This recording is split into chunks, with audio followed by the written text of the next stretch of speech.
testing. Oh, shit. Damn it. Okay, well, I've started, let me just close this door. I pressed the fucking thing by accident. Damn it. Okay, it's starting and I don't want to stop it. So, I'm just gonna close this door. And I'm gonna start reading. I need to name this video too after, so please remind me to do that. All right. I hope they can hear me. I'm pretty sure it can. But I don't want it to be too far away, you know? All right. I'm kind of excited that I'm recording. I don't know why. I'm a master YouTuber now. God, I gotta make sure that I'm connected here and also can hear me on my laptop. But I think I'll be good. I think. All right. Without further ado, and probably the laptop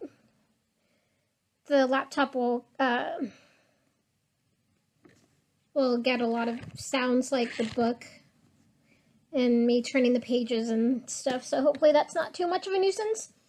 But here we go. Okay, so this is the book cover.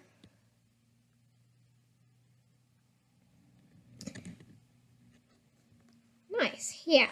And it's called Maybird. Oh, I should have my glasses on. Jesus, reading without my glasses. Oh my God.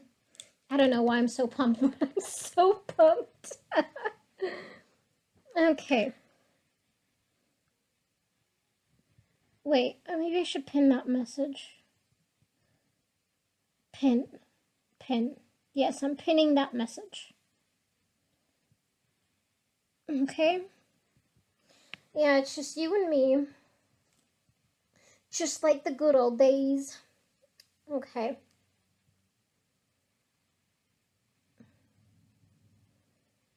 Alright. Howdy, folks. For those who are just like, what the heck? How, is she gonna state her name yet? I'm gonna put this on YouTube. Hopefully, maybe. I don't know. Okay. Hello. My name... should I give my real name or just... I will give you my nickname. My nickname is Mies, and I will be reading for you all today. In increments. So be patient with me. I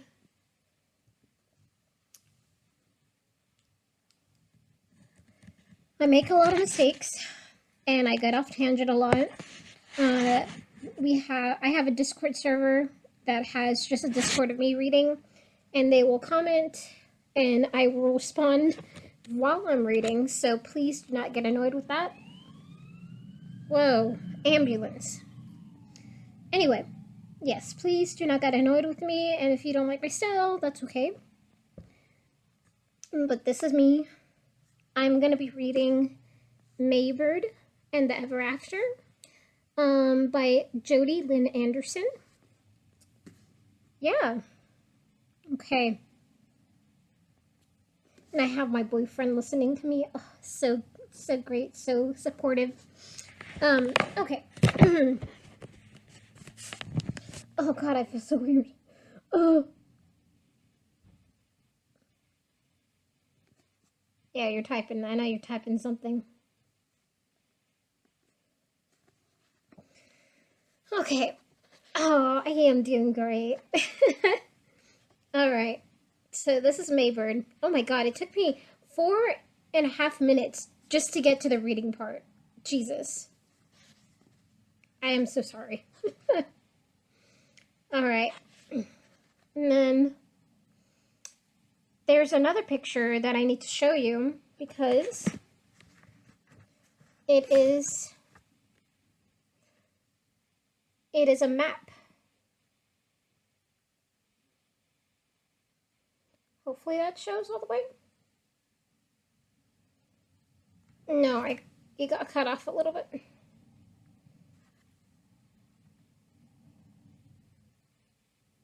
There we go. Sorry to those of you who can't see this. Gotta join my Discord. Okay, so, and this is a 3 book series, so, alright. Maybird and the Ever After, Book 1. Prologue. May Ellen Bird was born on a Saturday in the east wing of the 3rd floor of White Moss Manor. Tiny and squishy and curious, she balled her little fists and noticed many things. The spider snoozing in its nest in the window, the thick smell of the woods crouching outside the house, and the shadowy figure that hovered over her crib when no one else was around. Just simply a baby, she didn't know she had any reason to be afraid. She didn't know that Brewery Swamp, West Virginia, had lost 17 people to mysterious causes. In 1897, one Bertha Bad Breath Brettwaller, age 83, hobbled into the woods to forage for wild garlic. She didn't come back. When the townspeople searched her house for clues about where she'd gone off to, they found nothing curious except that she did not own a toothbrush. 3 nuns moved into a cottage on Droopy View Hill in 1902 to live a quiet, holy life and teach a small group of Appalachian children to spell Appalachia and other words. One April morning, the 3, up to shenanigans on their day off, skipped into the woods for freeze tag and a cool dip. They were never heard from again. At a lake deep in the shelter of the trees, a mother duck was sunbathing blissfully when her seven ducklings waddled off for a swim. They floated out onto the water, happily squawking, the latest duckling gossip to one another. Then there was a flash. Yeah, this is what I'm talking about, y'all. Okay, where was I? They vanished completely. Their mother waddled forlornly along the water's edge for 3 days before quacking her sad way south.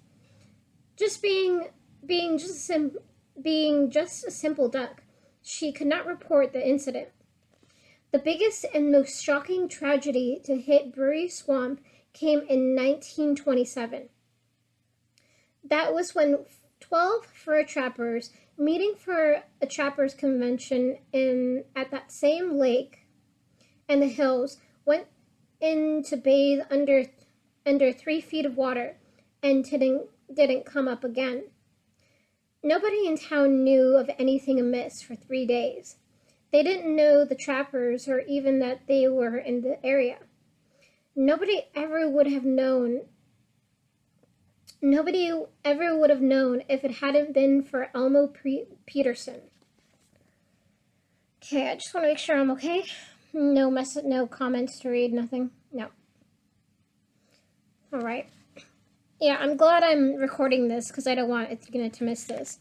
And even if she does happen to come by when I'm reading, I could just be like, hey, look, recording, and then just heat that recording to her. All right. Where was I? Sorry.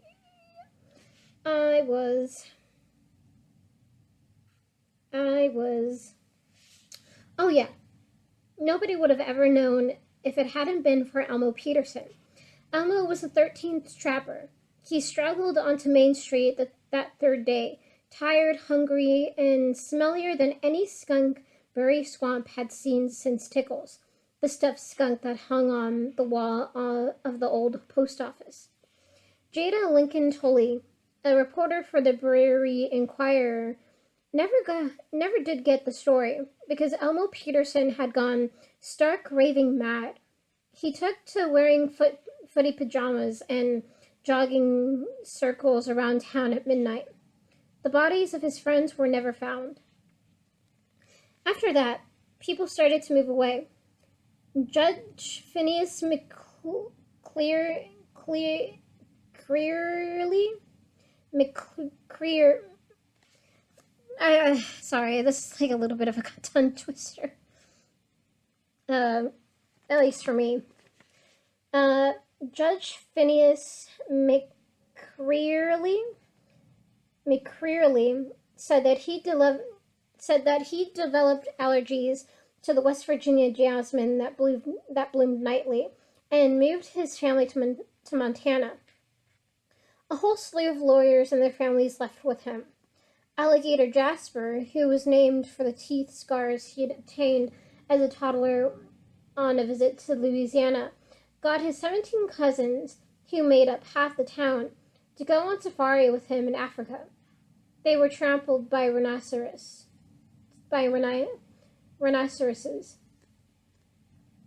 Ada Peterson, the town beauty who married crazy Elmo Peterson because of his fame as sole survivor of the tragedy, claimed they were moving to be near her ailing aunt in Tampa. But everybody knew Ada Peterson didn't have any kin still living. The truth was, everyone was afraid. After a while, the only residents left in Brewery Swamp were the postmakers and Tickles and the stuffed skunk. Oh wait, sorry. After I read that a little wrong.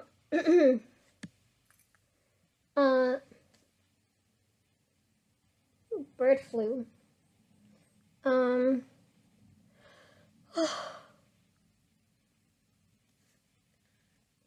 What was this? After a while, the only residents left in Brewery Swamp were the postmaker and Tickles, the stuffed skunk. Soon a drought came to the town, and the swamps dried up, all but for one lake in the mountains, back behind skunkweed, and sinkholes and brambleberry bushes, where no one bothered to go. Eventually, the postmaster died. The post office saw its last letter come in 1951, nearly a year later. The mailman who delivered it wandered off his route into the woods that same afternoon and disappeared. The letter sat in the post office for many years after that, unread. 50 years later, a young woman with the last name of Bird moved into the old Brett Waller place and had a child. Brewery Swamp slept, and May Ellen Bird, only a baby after all, who did not know the strange history of her town, or even the name of it yet, was blissfully unaware that it slept with one eye open. Alright, that was the prologue, everyone. Part 1, Into the Woods. God, I love this story so goddamn much.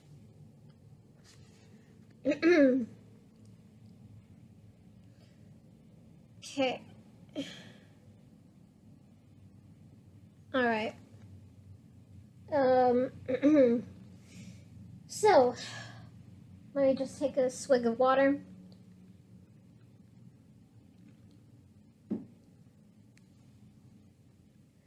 Okay.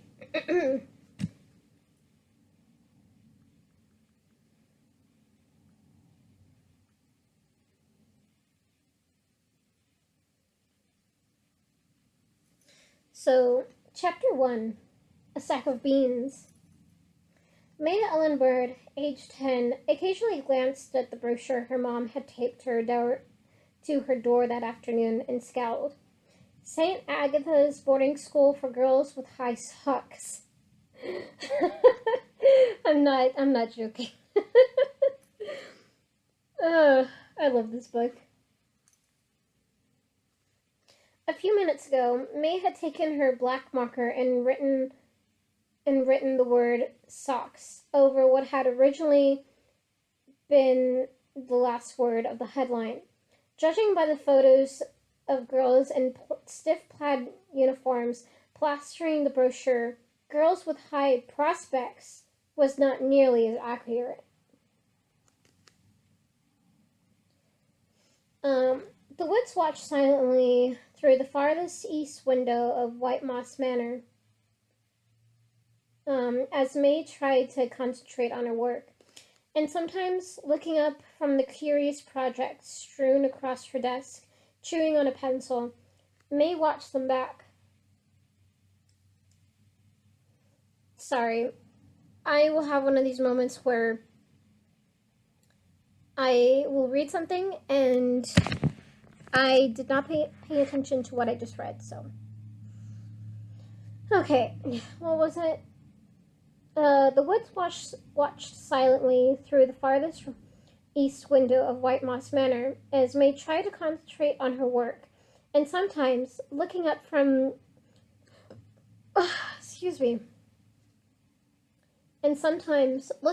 the curious projects strewn across her desk, chewing on a pencil, May watched them back. Skinny and straight, with short and black bobbed hair and big brown eyes, May ran her fingers over the objects before her. A clump of black fur, a light bulb, a jar, a book titled Secrets of the Egyptian Mummies, and some wire. Occasionally, May swiveled to gaze at Somber Kitty, who laid across her bed like a discarded piece of laundry. His belly faced the ceiling, and he eyed her lazily.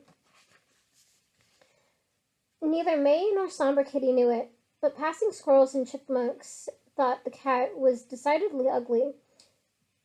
He had huge pointy ears and a skinny tail, and he was mostly bald, with just a little bit of fuzz covering his soft skin. His mouth was turned down into a thoughtful frown, an expression he had been wearing ever since May had gotten him 3 years ago. Or ever since May had gotten him 3 years before, on her 7th birthday. May had disliked him immediately. "He's bald," she'd said. "He's a hairless Rex," her mom had replied. "He's interesting. He looks depressed. He's somber." May's mom had explained that somber meant sad, which also meant melancholy. So that was the one thing they both agreed on. The cat was most definitely sad. It was almost as if, from the moment he had set his tilty green eyes on May, he had sensed her disappointment in him and sympathized. May had not wanted him, of course. Her first cat, Legume, had died when May was 6, and she had resigned herself to a life of grief. She knew there could never be another Legume, which, by the way, is another word for peanut. She'd insisted on wearing black ever since.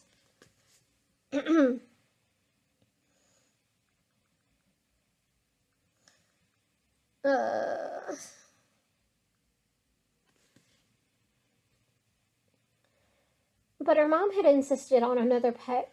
"You spend too much time alone," she had said with big, brown, worried eyes, even bigger and browner than May's. Mrs. Bird had long ago given up trying to get May to bring home friends from school. "Why don't you invite Marybeth over? She has the chicken pox." "Claire? She's only allowed out on President's Day." "Mary Ruth? Leprosy. It's so sad." Finally, one afternoon, May had stood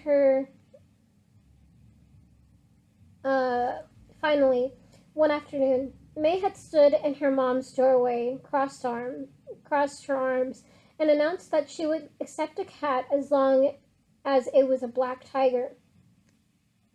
She got stuck with Somber Kitty. Noticing her watching him now, Somber Kitty opened his mouth and said, "Mew, meow, Mary." Also, I will not make good cat sounds, so please do not think I will make good cat sounds. I will try to make good cat sounds, but it will not be good cat sounds. Alright, uh, uh, uh, uh, uh, uh. Oh, yeah. So, meow, meow, meow. That's my name. Don't wear it out, May replied. Knock, knock, knock. May's mom poked her head out into the room. So what do you think? She asked hopefully, smiling. It looks like a great school, doesn't it? May crossed her arms over her waist and looked toward her bed. Maybe if you're a nun, she offered thoughtfully. The smile on Mrs. Bird's face dropped, and May felt her heart drop too. Maybe it's okay, she added. She looked at Somber Kitty, who looked at her. They traded glances. They traded. Their traded glance said Somber Kitty understood, even if Mrs. Bird didn't. May could never be happy at a school like St. Agatha's, wearing high socks and stuck in New York City without the woods. Well, it's something to think about, Mrs. Bird said hopefully, biting her lip. I think the structure would be good for you. I'd live right nearby, and we could tour the city on the weekends. Mrs. Bird ducked into the room, stooped down, and made her way to May's desk. From the ceiling hung a number of objects: a dragonfly wind chime, a clothes hanger strung with old sumac leaves, old dry strands of ivy. At the window sat a pair of binoculars to watch for insects and critters. And the telescope aimed at the sky for looking at the stars.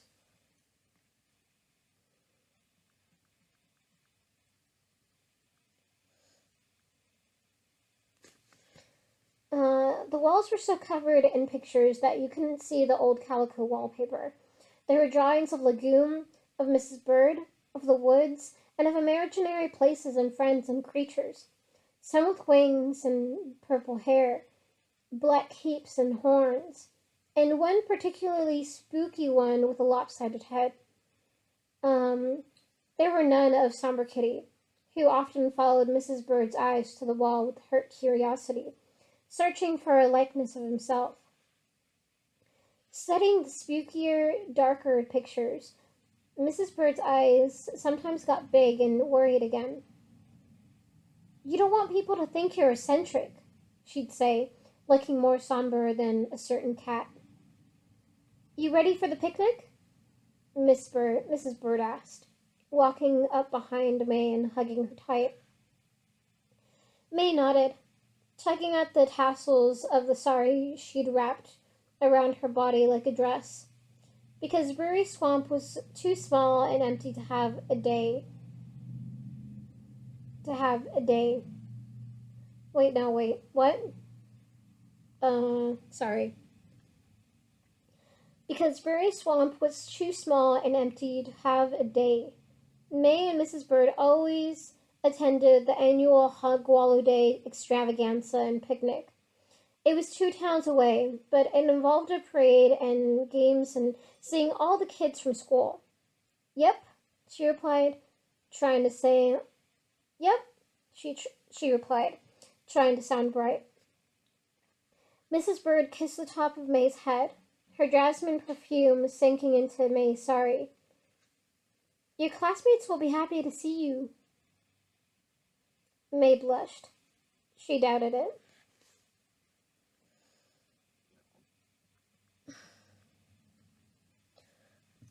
Oh, God.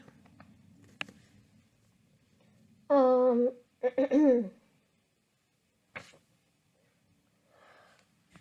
fuck, I'm so tired. Oh, sorry. I will occasionally say things like that because I am tired. Reading makes me sleepy. That's good. Oh, I'm glad I recorded this so Athena couldn't miss anything. Okay, let me see. I just want to see where...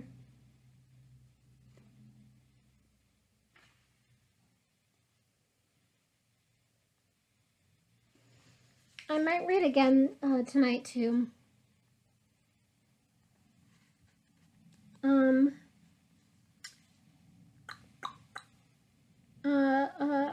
Where was I?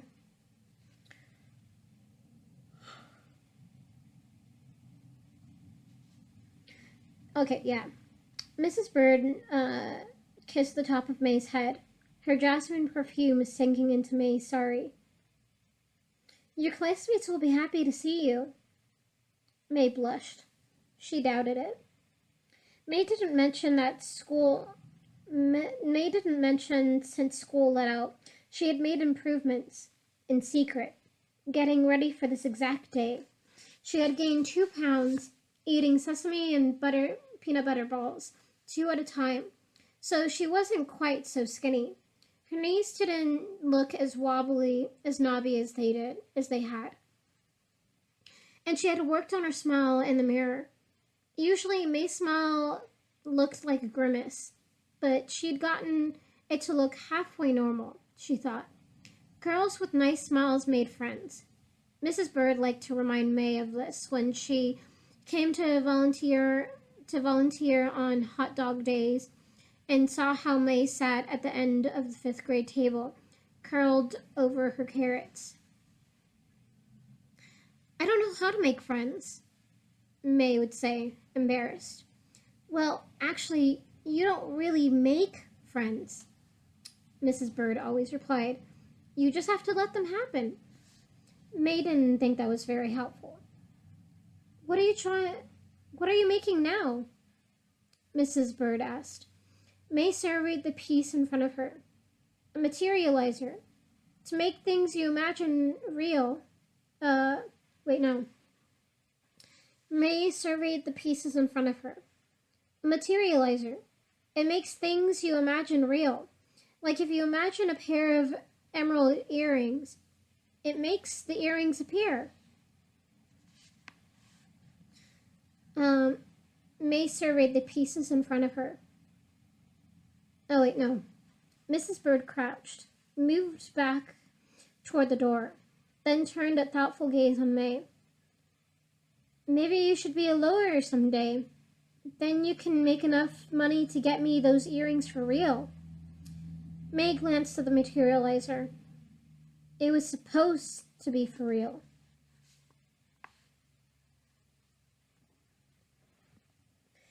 You'd better get You'd better get a quick bath. I'll run the water. May lounged on her bed, picturing what it would be like if she went to the picnic today, and her classmates couldn't recognize her with the extra 2 pounds and the big, real-looking smile she pasted on her face. Who's that girl? One of the boys, Finney Elway, would say. She reminds me of May. They'd see the best me, May said aloud to Somber Kitty. Meow, the cat responded with interest. A few minutes later, Mrs. Bird's footsteps sounded on the stairs again. Then came the squeak of the spigot being turned on, and the footsteps retreating. May stripped off her sari and walked out into the hall for her bath. Just outside the bathroom door, she paused. Inside, she could hear the splish-splash of the water being swirled around the tub. May grasped the ceramic door handle and twisted it, opening on an empty room. In the middle sat a white...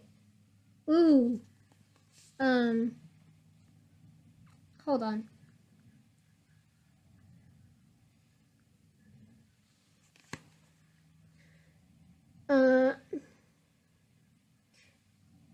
In the middle sat a white tub with claw feet, with water gently waving back and forth. Leaning over, she inspected it, then climbed in. May was used to strange things like that. Her mom had always said all sorts of quirks came with a house as old as theirs. May used to insist it was ghosts, but Mrs. Bird had long ago given her one too many stern looks on the topic. So May simply sank underneath the water and let bubbles drift out of her nose.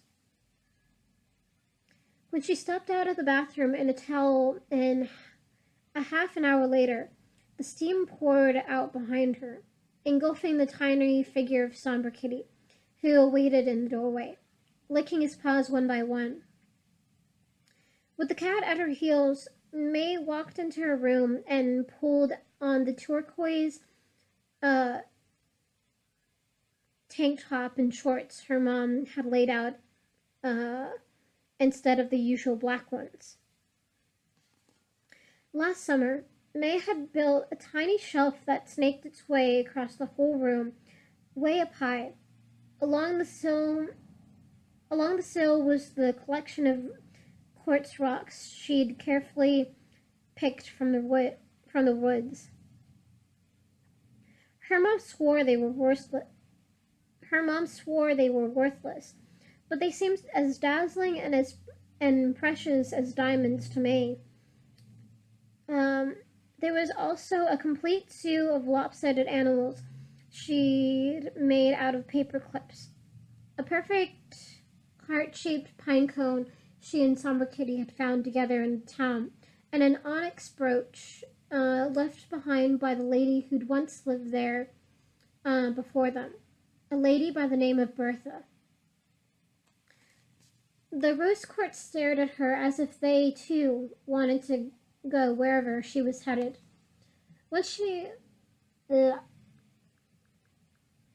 Once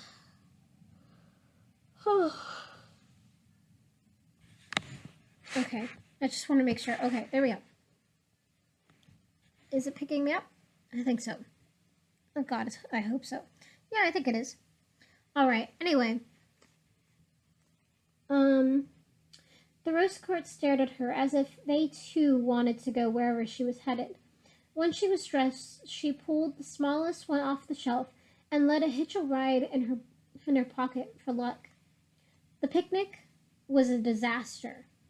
Sweaty and red-faced, Maybird spent much of the afternoon pedaling around the lawn of Hogwallow Town Hall on a bike with tassels flapping from the handlebars, and a stowaway Rex cat who insisted on coming tucked into her backpack. She spotted a gaggle of classmates across the grass, talking and laughing.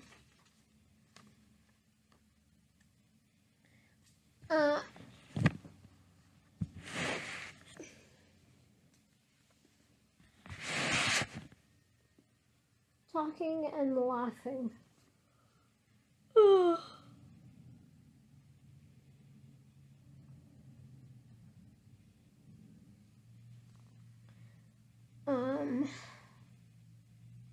May kept herself busy, scaring crickets out of the grass, then sat against a tree near the picnic table where mothers had gathered, working on her smile. She overheard the parents talking. "Thank you. We love the house.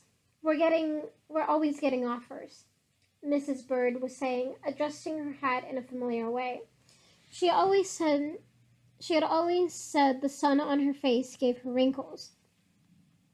"But I think May needs to be somewhere more average." May's mom looked down at her hands while she said this. Unseen, May blushed. She knew that the reason her mom wanted to move was because she thought May needed to be more average. At that moment, Mrs. Bird's eyes drifted toward May's direction and widened, embarrassed. May pretended she didn't notice and plucked grass between her fingers, and then stood up. Without looking up, she made her way toward the other kids. The pollen blew across the grass, and Somber Kitty nipped at her heels.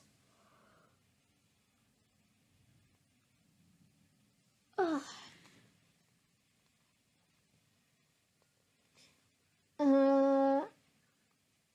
Him up, frowning at him. I'm going to hang out with the humans, she said. Go play. He kissed her. He kissed her, his tiny pink tongue darting out to tickle her chin, making her wince before she placed him on the grass and gave him a pat on the butt to shoo him away. She nervously straightened out her clothes and made her way against the breeze, where the children had huddled into a tight group. There she tacked herself into the circle awkwardly, like a losing try at pin the tail on the donkey. Claire Anderson stood at the center of the group of kids. Instead of being pulled into the usual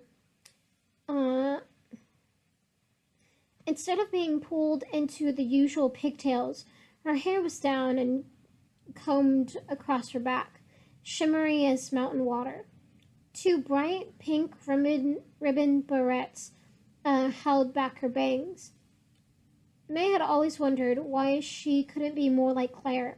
When Claire made herself seem so easy, she always had something funny to say. She never looked big-eyed or serious.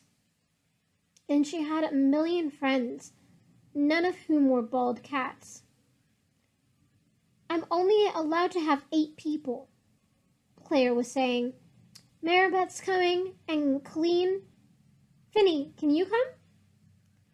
May smiled big as Claire singled out the kids who would attend her annual kites and Katie's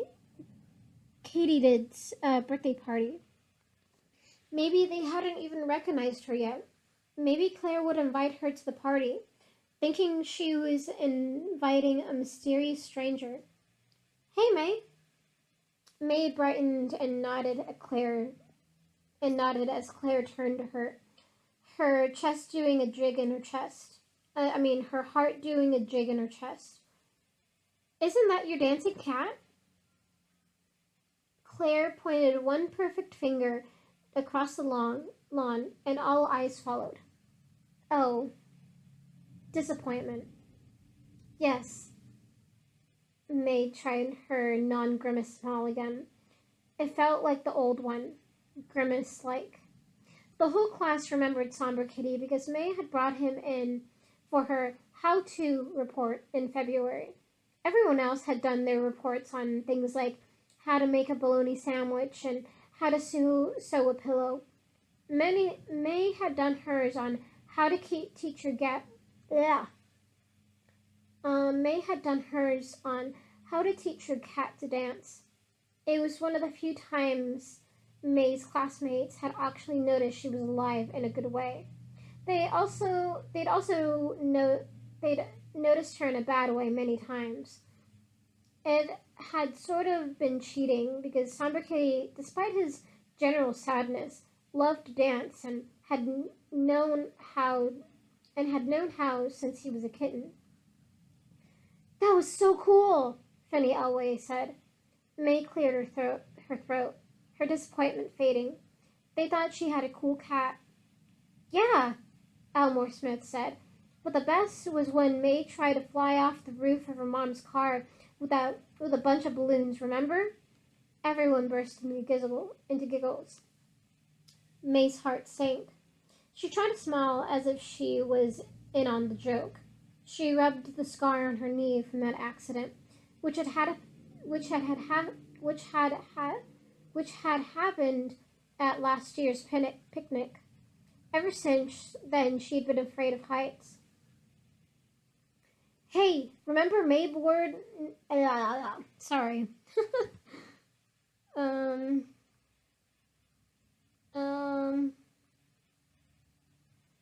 Hey, remember Maybird Warrior Princess? Maribeth asked. Now the laughter exploded, and May began to really and truly blush, remembering the day the photo had fallen out of her social studies textbook onto the floor. It had been a shot of her and Somber Kitty, pretending to be Amazon warriors hiding in the trees. In it, May had on her black sparkly bathing suit that had made her feel like she was wearing the night sky, and a belt wrapped around her shoulder with long sticks tucked beneath the strap for arrows.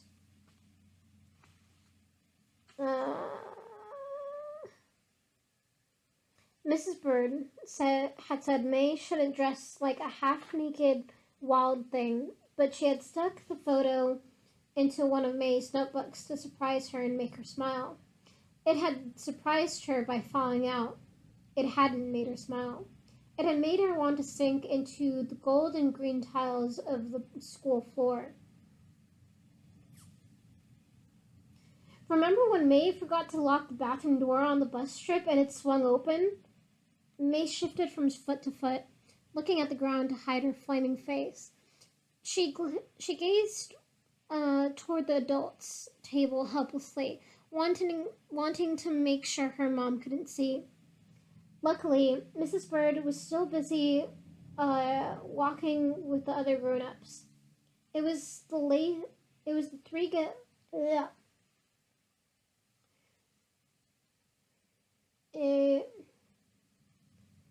Luckily, Mrs. Bird was still busy talking with the other grown-ups. It was the three-legged race that saved her. The mayor of Hogwallow announced that everyone was to line up across the lawn by the pink flag. No sooner had he said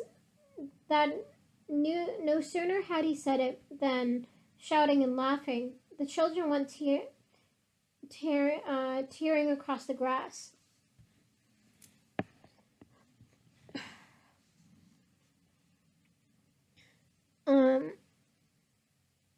May dragged herself after them, her long, skinny legs straggling. Races were her favorite. She was deadly fast.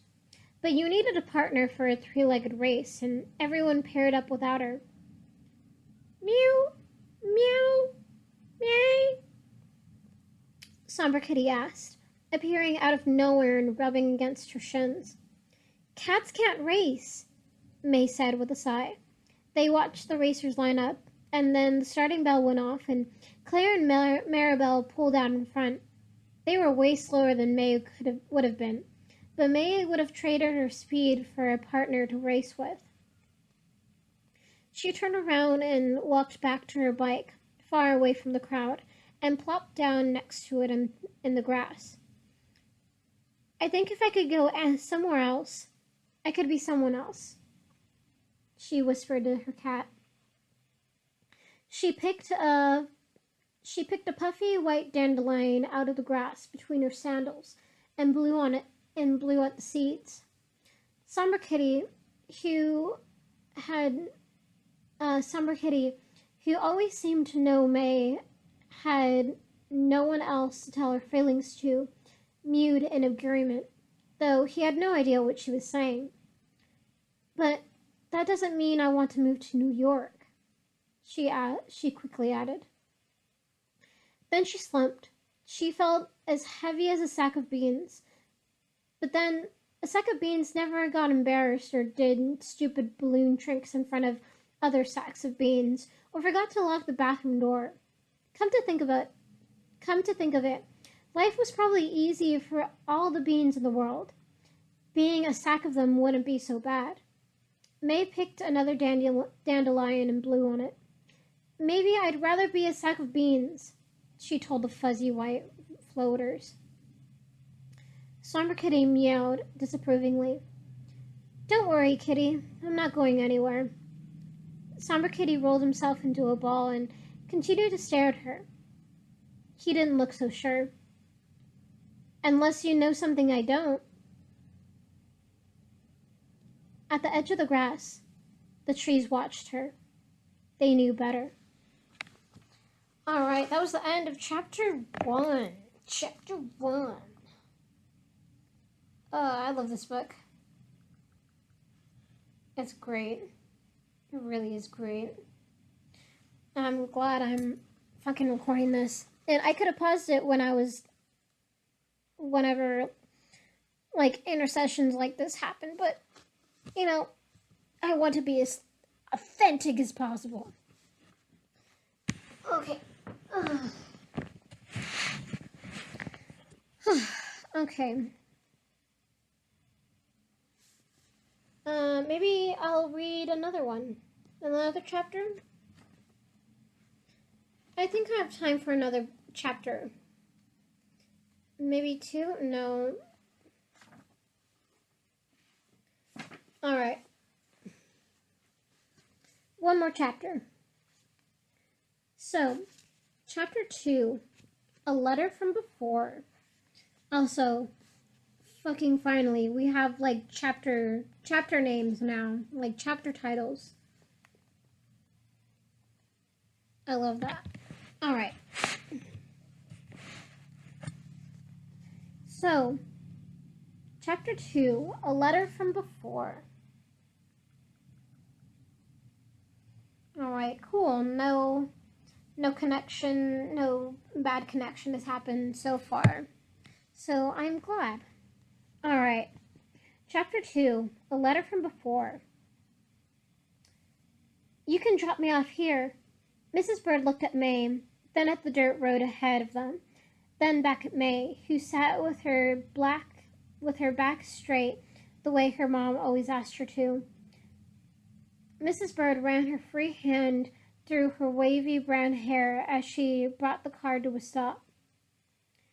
Are you sure you don't want to just come home, Pumpkin? May nodded. I wish you wouldn't spend so much time in the woods. I worry about snakes. May opened the car door, but felt her mom's hand on her back. She turned. I love you, Pumpkin, Mrs. Bird said. You too. Wait, May? May was halfway out of the car when she ducked back down to meet her mom's eyes. You know I wouldn't trade you for anybody in the world, right? May smiled. Mrs. Bird seemed to breathe a sigh of relief before May went around to the back of the car to get her bike and her backpack. Somber Kitty jumped out of the back too, just before May closed the door and the car pulled away. Thank gosh, May said.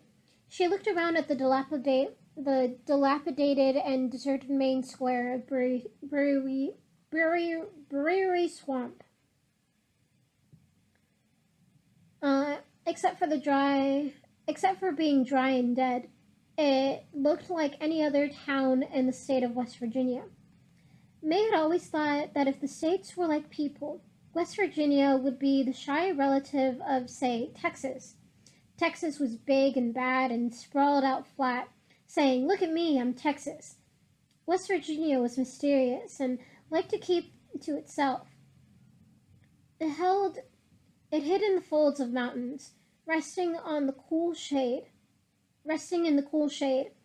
It was sweet, beautiful, and bashful.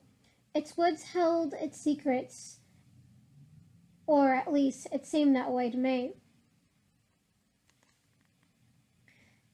Brewery Swamp wasn't much of a town anymore. The houses that once stood in a sociable gaggle at the town square had crumbled into crooked piles of bricks, overgrown with weeds, a possum, 4 snakes, and 100,300 a possum, 4 snakes, and 100,306 earthworms had moved into what used to be the mayor's graceful mansion. The postmaster's old cottage was the centipede's favorite place for hatching long, crawly babies. The only building in town that still looked like a building at all was the post office itself. It stood up from the weeds like a snaggletooth. Wait, sorry, I was not paying attention at all to what I was reading. Okay.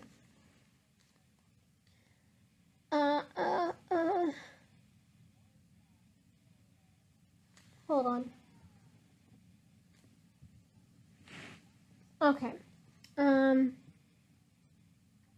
The only building in town that still looked like a building at all was the post office itself.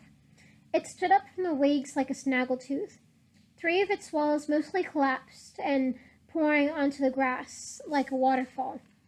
May laid her bike on its side and stared around.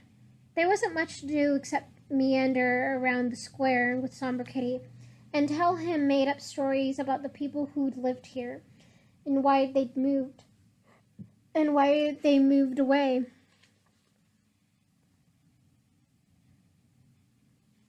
Since there had been a drought in Prairie Swamp for as long as she could remember.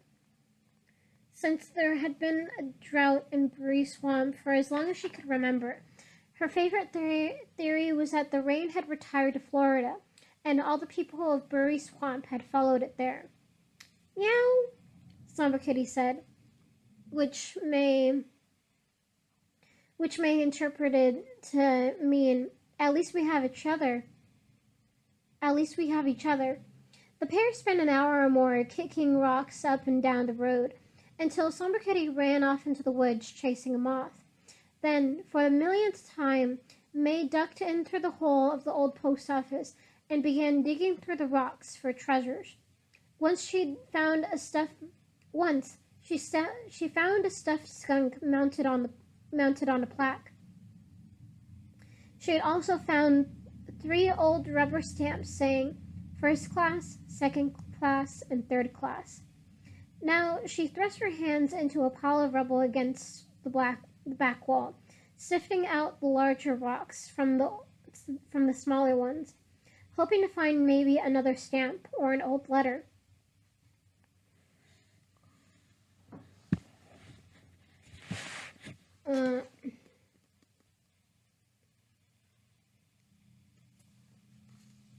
Sorry, again, I did not pay attention to what I was reading. Okay. Now she thrust her hands into a pile of rubble against the back wall, sifting out the larger rocks from the smaller rocks, hoping to find maybe another stamp or an old letter. She was digging with at least one thrust when her fingers lit on something that felt distinctively different from rubble. It felt like paper. May pinched with her thumb and forefinger and gently extracted it, watching a corner of molded white emerge from the pile. It slid out with a little scratch. Hold on, I just need to put on my sweater because I'm getting a little cold.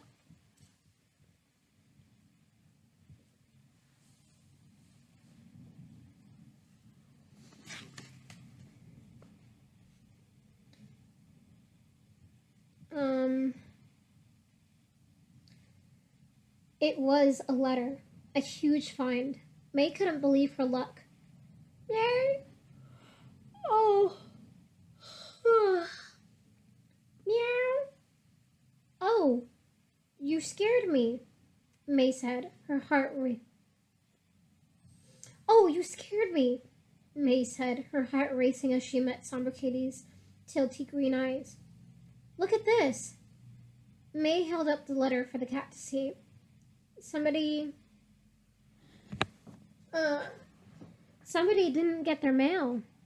She ran her tongue against the inside of her bottom lip, thinking, maybe it's some private stuff, she whispered breathlessly to the cat, who had already gotten bored of the letter and started licking his black paws.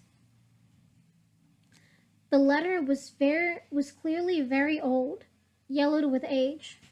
One corner was folded back so that the stamp and the postmark were visible, though it was faded. May could only make out the date.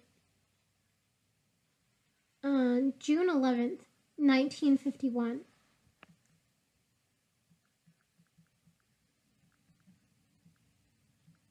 Hold on.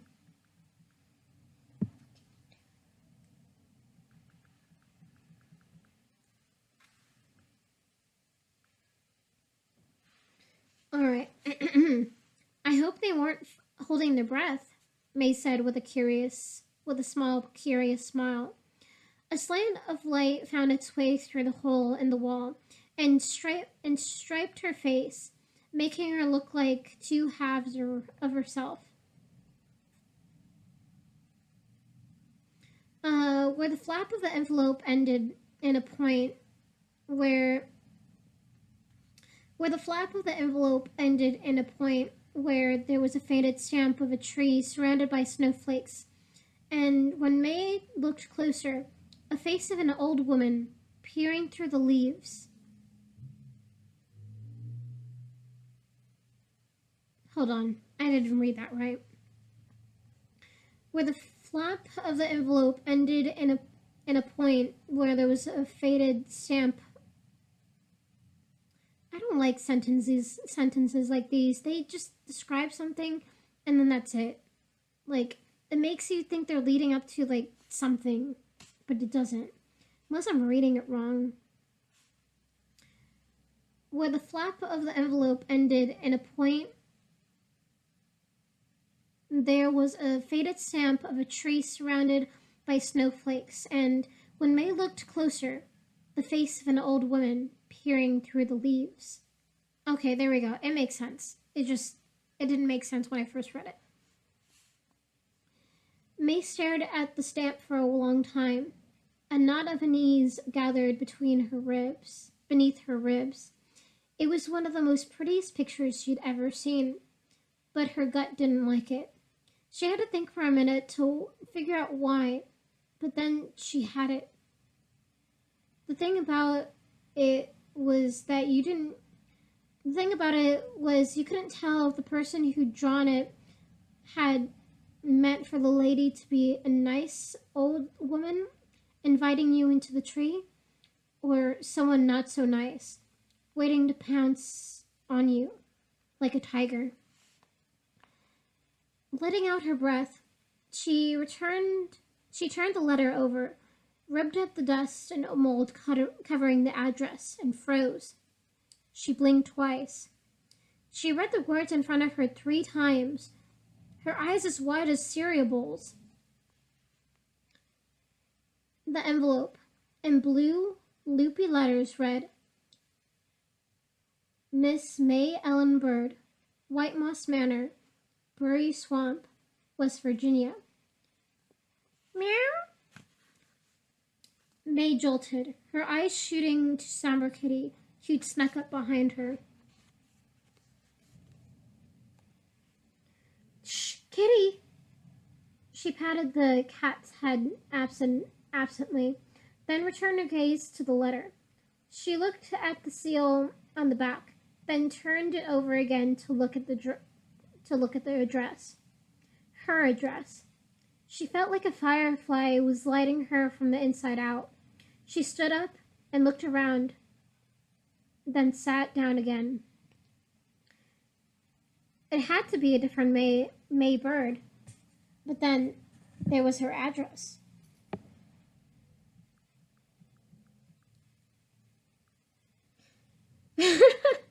Yeah, I mean, it was a little obvious, but yeah. Ooh, what's this? So spooky.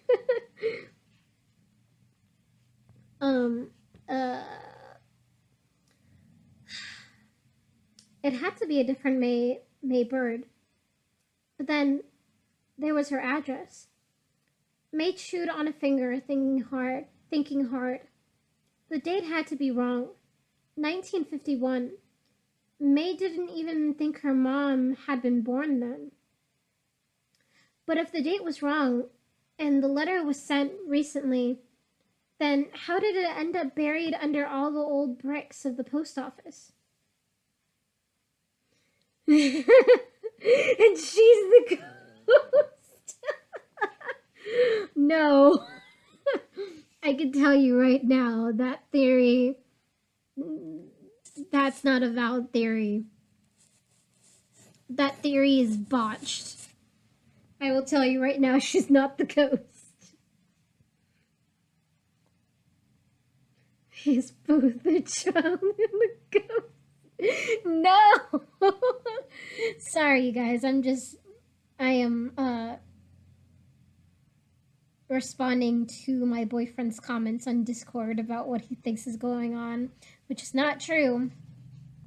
Anyway, I'm gonna start reading again. She's not the ghost.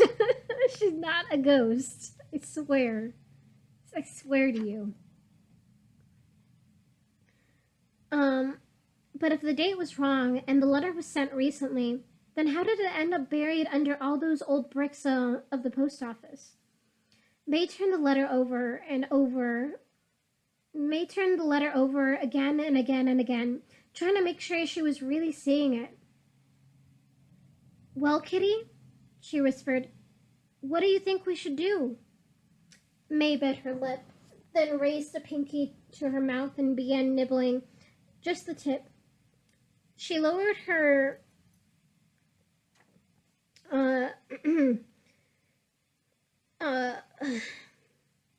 she lowered her fingers to the slit in the back of the envelope to open it, then changed her mind and stopped, then started again.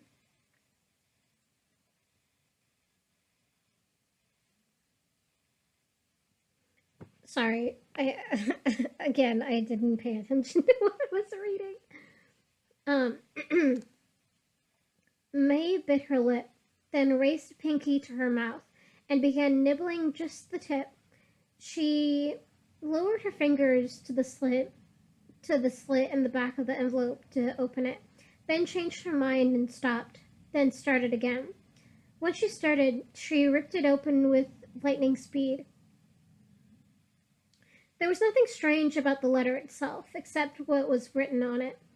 It was a single sheet of yellowed paper, just like an old letter should be, mottled with blue swirls and waves where the paper must have gotten wet, making the ink bleed and blur. May pulled it out gingerly and worried it might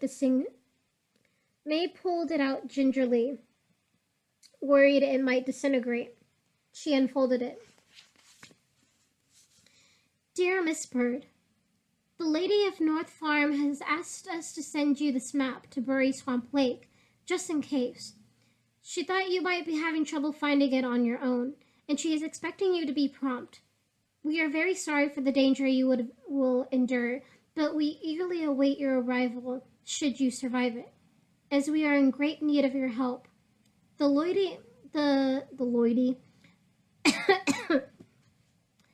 lady joins me in sending you good luck and best wishes. Sincerely, Miss H. Kari Kagaki. TEA Travel. May let out a sigh of relief. That settled it. She didn't know Kari Kagagi or any North Farm. They had the wrong person. She sank back, feeling like a casserole dish full of jello. She looked at the envelope and the picture again. It brought back that uneasy knot.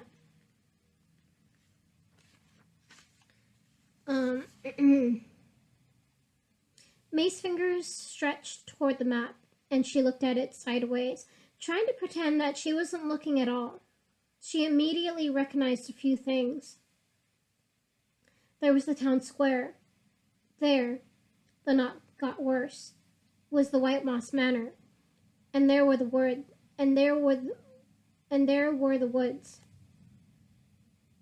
The map even showed a dark smudge where the giant gathering of brewers, the endless brewers.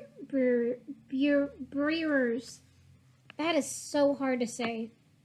I don't know what it is, but it's so hard. The endless brewers, May called them, because she never managed to get to cross them, wound their way thickly along the east side of May's woods. And beyond them, there was a lake. Almost as much as the letter itself, this couldn't be believed. There were no lakes in Brewery Swamp, not even a puddle. The squirrels and chipmunks May had always supposed went to the next town over to get their water. If the lake had been there in 1951, it wasn't there now. May crumpled up the letter and dropped it to the ground, but as soon as she stood up, she swept down and picked it up, turning red. She flattened the letter out, folded it, and tucked it into her knapsack. She caught Somber Kitty looking at her thoughtfully. I don't want a litter, she said, knowing there wasn't a thing in the world that would get her to go looking for that lake. But Somber Kitty didn't appear to be convinced. May sighed. Really? The truth was, nobody had ever said they needed her. Mew, was all she got in reply from someone who needed her very much.